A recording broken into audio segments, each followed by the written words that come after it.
Rolf Pienaar in die verspring vir mans junior. Baie ver wat hierdie man al gespring het in sy lewe. 7,90, 'n amptelike sprong wat hy al behaal het in sy lewe. 7,63 meter, daardie sprong van Rolf Pienaar. Hy kry baie mooi hoogte, kry sy bene uit en land daar in die sand. En 'n goeie sprong vir hom. Hy neem die voortou in hierdie verspring kompetisie. Rolf Pienaar, gunsteling vir die junior mans verspring titel, maar tans in die tweede plek, nadat hy gesien het Mpom Puta van Gauteng Noord spring 'n 7,69 meter. Pienaar, die man vir die groot oomblik, en hier spring hy 'n groot sprong. Hierdie is beslis 'n sprong, baie naby die voorloperposisie.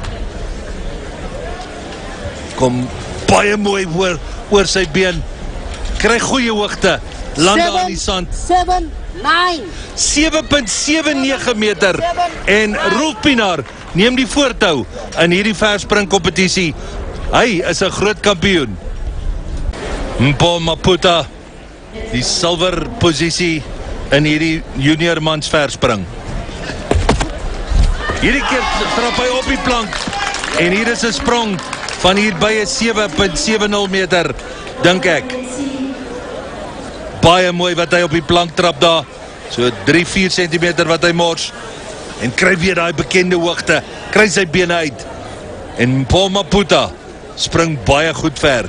7,74 meter, slegs 5 centimeter agter die voorloper, die beste van sy loopbaan. 7,74 meter, Mpom Puta. Mpom Puta, vorige ronde 7,74 meter in die verspring junior mans, slegs 5 centimeter weg van die goue medalje posisie. Baie goed op die plank, en ek dink ons het hier die voorlopersprong gesien.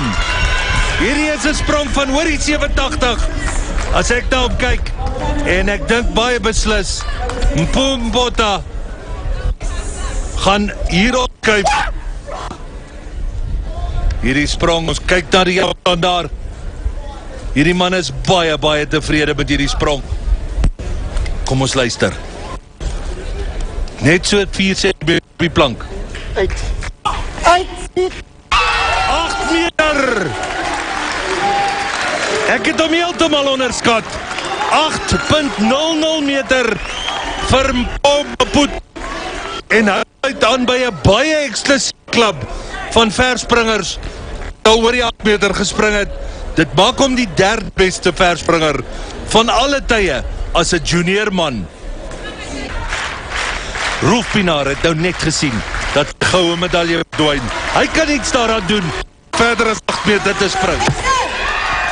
Baie goed getrap, baie ver gespring, en ek dink dit is ook sy beste sprong van die dag. Hierdie twee manne wat mekaar sterk opgekeil het, Rolf Pienaar en Mpom Puta, perfek getrap daar op die plank, en dit gaan interessant wees om te sien wat hierdie is. Twee manne wat mekaar geluk wens. 7,87 meter, 'n skitterende sprong deur Rolf Pienaar, maar nie goed genoeg nie. Mpom Puta is die Suid-Afrikaanse kampioen in die verspring vir mans. Mpom Puta word die 3de beste verspringer in die junior mans kompetisie van alle tye, deur 'n sprong van 8 meter te spring, goed opgekeil deur Rolf Pienaar, 7,87 meter.